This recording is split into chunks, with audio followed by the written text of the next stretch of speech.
If you're looking to move to Dubai and the United Arab Emirates, you definitely want to avoid these mistakes that I made when I originally moved to Dubai, that I've seen a lot of people make these mistakes. The first one would be just hiring any lawyer, any company that will do a residency, that will open a company for you from Google Maps. What a lot of people do is they just type in on Google, open a company in Dubai, get residency in Dubai, or they type it into Google Maps, and then they get some offer for $5,000, $10,000 to open up a company, get residency, and so on. I did that, and it took me over 6 months to get a residency permit and an ID card, where it should take less than 30 days to get an ID card, to open a bank account. Opening a bank account for me was horrific as a US citizen in Dubai because I didn't have the proper guidance. So that's definitely the first. I'm not saying you should hire wealthy expat, although we do help with residency, with opening a company, with taxes, with everything in Dubai. I'm not saying you have to hire us, although that would be great. But I'm just saying, be careful. Don't go for the cheapest option. Don't go for the first option. Compare the vibe between different companies. See what they tell you, because some companies will tell you, for example, like they told me, that I don't need to pay taxes to the United States if I have a company in Dubai. I don't even need to report it. And they told me, don't worry about it. They're not gonna know that you have a company in Dubai. Yes, they're gonna know. Because when you go open the bank account, there's FATCA, and the bank is gonna report it back to the United States. So they're gonna know that you have a company. They're gonna know that you didn't pay taxes, and that's tax evasion and tax fraud, and it's horrific, and you can go to jail for that. So a lot of these companies have no idea what they are saying. They honestly don't care about you and the repercussions that their advice might have on your future. We care. We're in it for the long run, and we're gonna tell you exactly what is the legal thing to tell you. So be very careful with who you hire. You don't have to hire us, just be careful. The second thing is rushing real estate decisions. I've seen a lot of my clients, for example, sign a 1-year lease in a region of Dubai that they end up hating. After a couple of months, they absolutely hate it. For example, this happens in JLT. JLT, Jumeirah Alex Towers, is great for having an office. We have an office in JLT, but for living, I lived in JLT 1 month, I hated it. And a lot of people, they find a good apartment in JLT, it's at a good price, they sign a 1-year lease, and then they, oh God, I hate living in this place, specifically in summer. This sucks. I want to live in the marina. I want to live in JBR. I want to live in Creek Harbor. So overall, rushing a decision on getting an apartment for a year, and also rushing a purchase, because I've seen a lot of people buy a villa or buy from a shady developer, and it never turns out to be completed. I've had a client who bought a $1 million apartment in Dubai, and it took 3 years longer than what they promised to actually finish the apartment. And he was just 3 years renting different apartments because he couldn't actually move in to his apartment. So overall, sometimes it takes a long time to finish. Some developers will actually just scam you and take your money and never finish the building. This happens a lot too. So rushing these real estate decisions, buy an apartment quickly, specifically from a non-reputable developer or from a non-reputable source or agency, terrible idea. And also renting something for a year right away, because most landlords will expect a 1-year payment or 6 months payments. So you will have to pay for the whole year. And then if you hate it, you can't get your money back. You can't cancel. So you have to suffer through it or just find a new apartment and then you wasted the money. So overall, don't make these real estate decisions too quickly before actually getting to know the city, getting to know the best regions, and seek professional advice. Another mistake people make is they overlook the heat in summer. They think, whatever, it's going to be hot. Who cares? But after a month, 2 months of it being 40, 45, 50 degrees, you start to regret all your decisions in life. So either plan to be outside of the UAE during summer, because some people tell me, I'm going to move out of the UK, for example, in May, and then I'm going to spend 6 months from May to November in Dubai, and then I'm going to be tax resident in Dubai. I'm like, dude, you're going to hate Dubai, and you're going to hate that I recommended Dubai to you, because you're moving at the worst time, you're spending the worst months in Dubai, and you're going to tell me that Dubai sucks.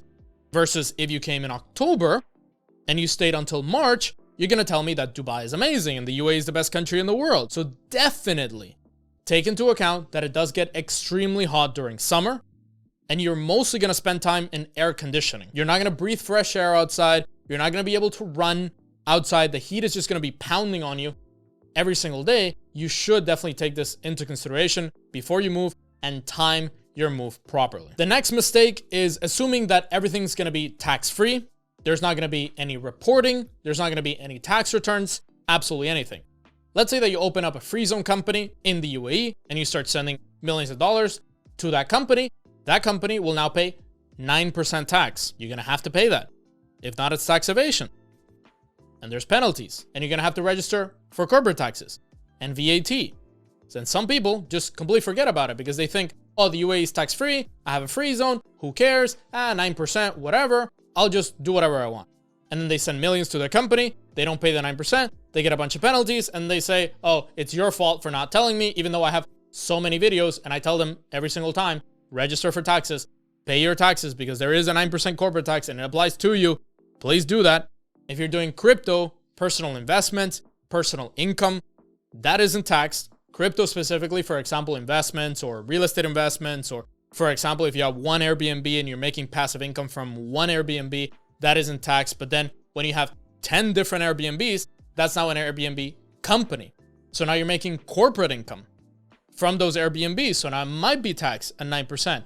If you're trading, for example, crypto or stocks, and you're doing it by yourself and not that often, that might be personal income or personal capital gains. But if you're doing it consistently and you have a team of people doing it, that then might be corporate income. So definitely take into account taxes, tax reporting, and also don't start sending money randomly. Because for example, if you make $5 million with your company, with your UAE free zone, and then you send yourself $4.5 million as a salary, that's not going to be counted as a salary, and it's not going to be let go like that by the federal tax authority. And they're definitely going to charge you taxes because they're going to see this guy isn't really making a $4.5 million salary. This guy's just deducting profit from the company to pay himself to then not pay that corporate tax. And it doesn't work that way. Salaries have a specific market rate.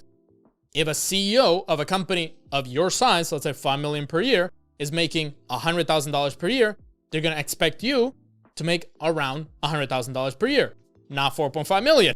And then they're going to charge you the 9% tax on that 4.5 million. And you need to report those earnings as well. So the UAE is not this tax-free place anymore, sadly. It's not this reporting-free place anymore, sadly. You have other options around the world. If you, for example, want to pay 9% or 10% and you want to live in another type of country, maybe work towards citizenship in another country, we can tell you those options. But the UAE is still a great destination. It's better, in my opinion, to pay 9% than to pay 50 or 45 or whatever percentage you're paying to your Western government and then not getting anything. Versus in Dubai, you actually get a safe, developed, clean place. Although in summer it's brutal, the rest of the year is amazing. And the weather isn't freezing, for example, like it is in the UK or Canada, for example. So it's a great place to live. Just take into account that you have to report, you have to properly do accounting, and you can't just move the money randomly unless we're talking about, for example, personal investments. There you can be a little bit more free. And then the last mistake would be not understanding visa rules. I've had clients, for example, that get a 2-year free zone visa. They open a company, they get a 2-year residency permit, and then they don't come to Dubai for 10 months. And they write me, hey, I'm coming to Dubai tomorrow. Yeah, you haven't been here in 10 months.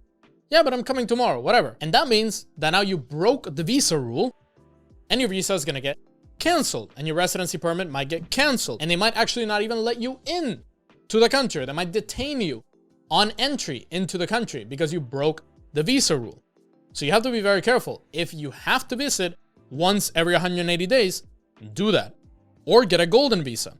Buy real estate with proper guidance and get a 10-year visa where you don't need to go to the UAE once every 6 months, and then you're more free, and then you can kind of do whatever you want at that point, and there's no reporting requirement. So for example, anybody that wants to move money to the UAE or want to have investments in the UAE, want to pay zero tax, but they want to be a little bit more free, a golden visa will be much better than having a company in the UAE and getting that 2-year visa. So for those kind of people, I would recommend the 10-year visa, and you have a lot less stress, even though you need to make that $550,000 investment or 2 million dirham investment. If you're interested in moving to Dubai and the UAE, you definitely want to check out this video right here on Dubai banking. What about banks in Dubai? What are the best banks? What are the worst banks? Because some banks are absolutely horrible. You definitely want to find out everything about Dubai banking. Watch this video right here.